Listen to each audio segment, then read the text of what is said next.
Në kuadër të nismës së Federatës Shqiptare të Futbollit për ndërtimin e fushave sportive, zëvendës presidenti i kësaj federate Arben Dervishaj zhvilloi një takim zyrtar pune në Bushat, ku të pranishëm ishin kryebashkiaku i VAUTD-s Kristian Shkreli, kryetari i shoqatës rajonale të futbollit Shkodër Lazër Matia, si dhe presidenti i Basanjes Ermir Shimaj. Ata diskutuan në lidhje me përmirësimin e infrastrukturës sportive në territorin e kësaj bashkie, ku pikë së pari epiqendra është fusha sportive e Bushatit, aty ku klubi Basanja zhvillon aktivitetin sportiv të sezonit, jo vetëm me ekipin e parë, por edhe ato zinxhir. Bëm një bashkëpunim shpresoj të mirë për gjithë komunitetin e Bushatit dhe të Vaudensit, ku rame dakord që këtë fushën këtu ta rikonstruktojmë dhe ta bëjmë me tapet sintetik. Projekti është gati, besoj që sa të marrë miratimin e Këshillit Bashkiak dhe vazhdojmë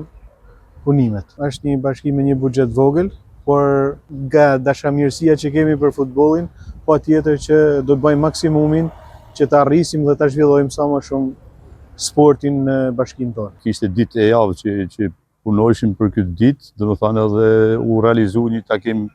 mjaft i rëndësishëm për Basanin dhe jo vetëm për Basanin, por për këtë zonën e Bushatit, në të cilën u konkretizuan shumë pika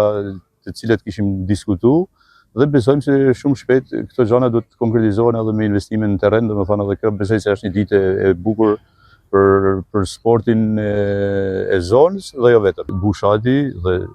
zona e bashkisë Vaudensit në shumë shpejt do të ketë një mini stadium mjaft simpatik dhe shpresojmë që kjo do të na shërbejë shumë për mirë jo vetëm neve, por gjithë zonës. Përpos Bushatit, kryebashkiaku Shkreli dhe kryetari i shoqatës rajonale të futbollit Lazër Matia i kërkuan të deleguarit të federatës ndërhyrje edhe në zonat e tjera të kësaj bashkie, mes të cilave ai për ndërtimin e një stadiumi të ri në lagj Vaudejes, për të cilin zëvendës presidenti Dervishaj ofroi mbështetjen institucionit që ai drejton.